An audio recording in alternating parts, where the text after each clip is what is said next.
We're going to take you now over to the White House. President Biden is there to address student loan debt relief for Americans, but right now he is talking about what's happening at the U.S. House of Representatives. Let's listen. Only another 40 days. We cannot and should not again be faced with an 11th hour decision of brinksmanship that threatens to shut down the government. And we know what we have to do. We have to get it done in a timely fashion. More than anything, we need to change the poisonous atmosphere in Washington. You know, we have strong disagreements, but we need to stop seeing each other as enemies. We need to talk to one another, listen to one another, work with one another, and we can do that. I join with Minority Leader Jeffries in saying that our Republican colleagues remain committed to working in a bipartisan fashion. We're prepared to do it as well for the good of the American people. Twice in the last 6 months, both houses came together on a bipartisan basis, once to avoid default, once to keep the government open. And while we should never have been in this situation in the first place, I'm grateful that leaders on both sides came together, including former Speaker McCarthy, to do the right thing. Now, turning to student debt relief. When I ran for president, I vowed to fix our broken student loan program. Because while college degree is still the ticket to a better life, that ticket has become excessively expensive. Americans who are saddled with unsustainable debt in exchange for a college degree has become the norm. Since my administration has taken significant action to provide student debt relief to as many borrowers as possible, as quickly as possible.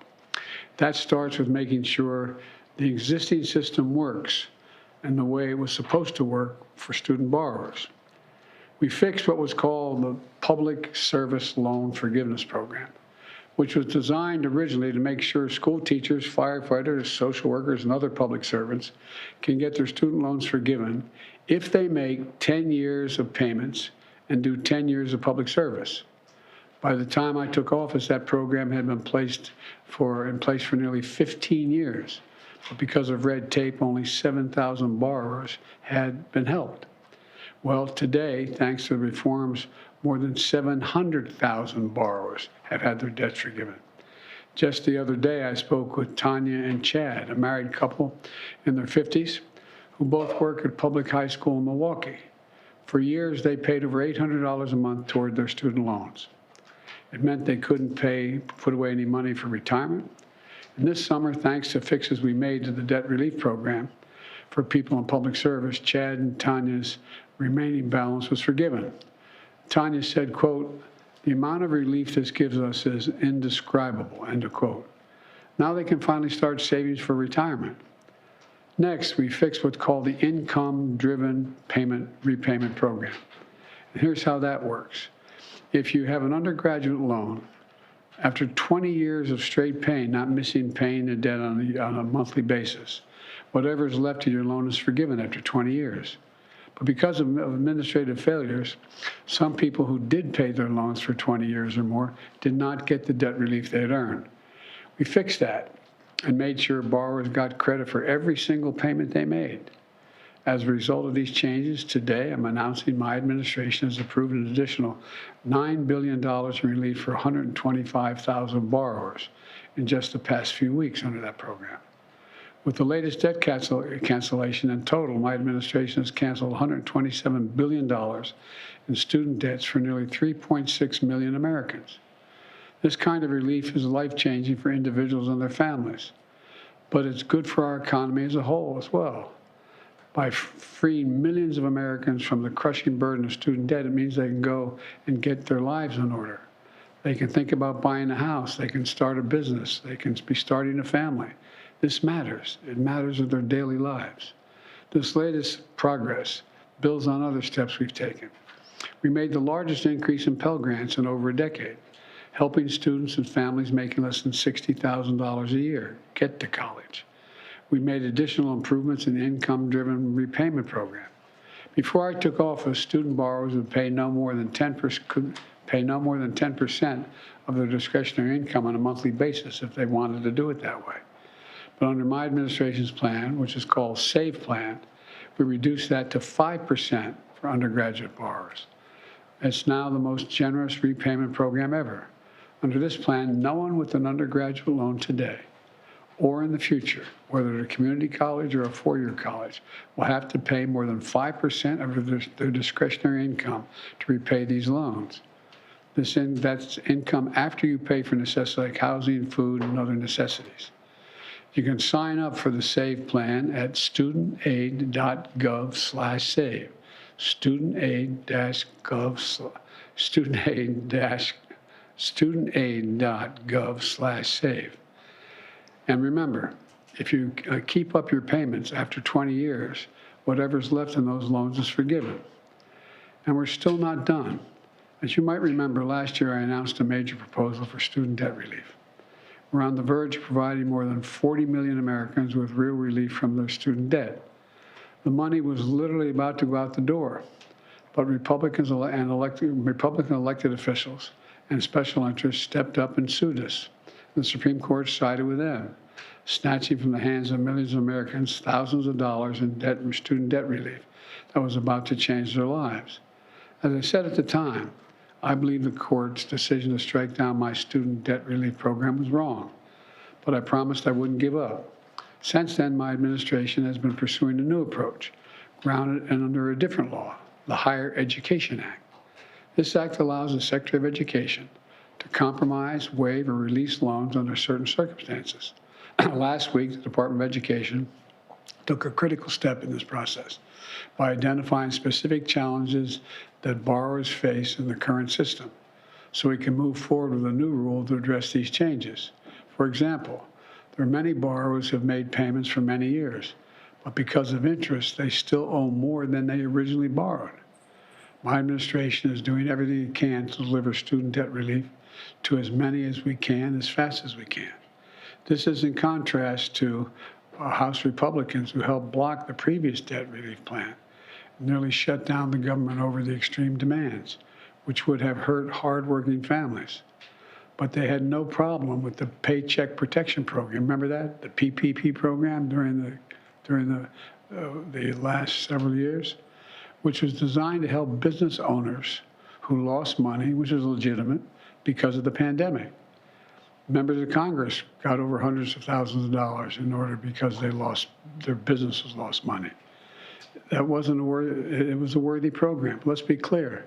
Some of the same elected Republicans or members of Congress who were strongly opposed to giving relief to students got hundreds of thousands of dollars in relief for themselves to keep their businesses open. Several members of Congress got over $1 million, and all those loans were forgiven.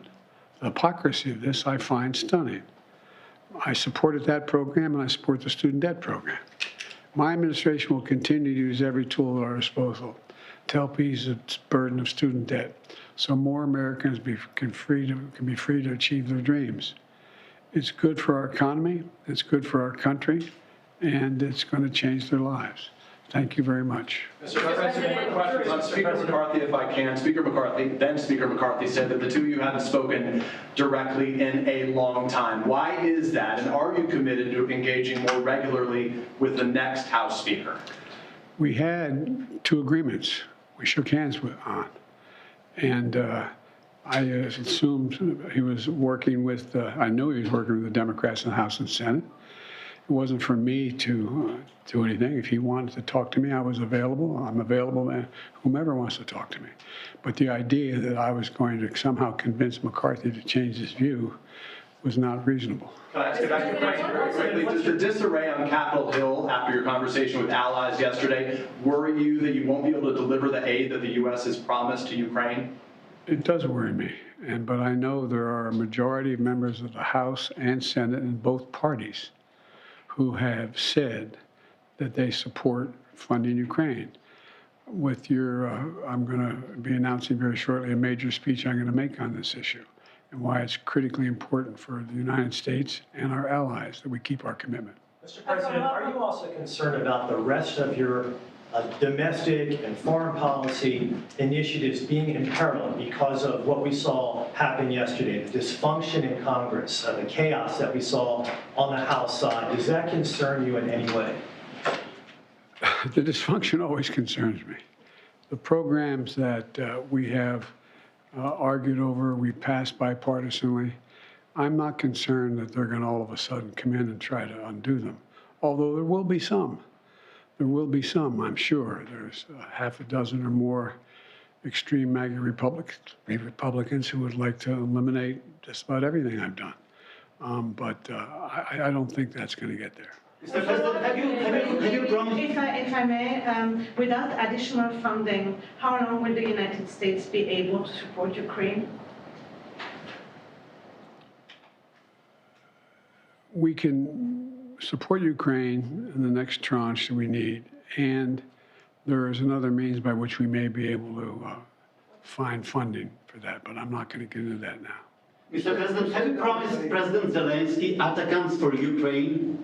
Say again, sir? Have you promised President Zelensky during his visit in the White House that you would provide ATACMS, the long-range missiles for Ukraine? I have spoken with Zelensky, and everything he's asked for, we've worked out. Tell us a little bit more about this speech you're going to give. What argument are you going to make?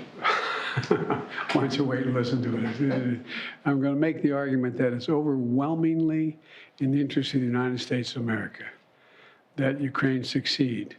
And it's overwhelmingly in our interest. I've spent 2.5 years putting together coalitions that no one thought could be put together. And they've strengthened us across the board, not just as it relates to Ukraine, whether it's Japan and South Korea, or whether it's what's happening in Europe itself. And so I think that it's clear to the vast majority of the foreign policy community on both left and right that this has been a valuable exercise for the United States of America to increase the support we have around the world.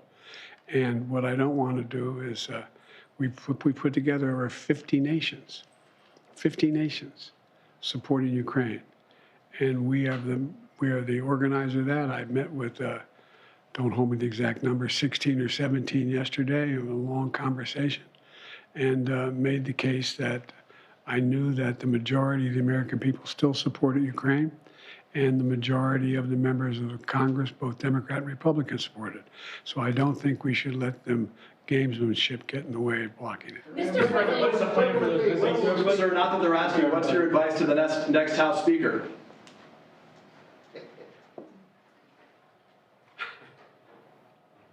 That's above my pay grade. Thank you, sir.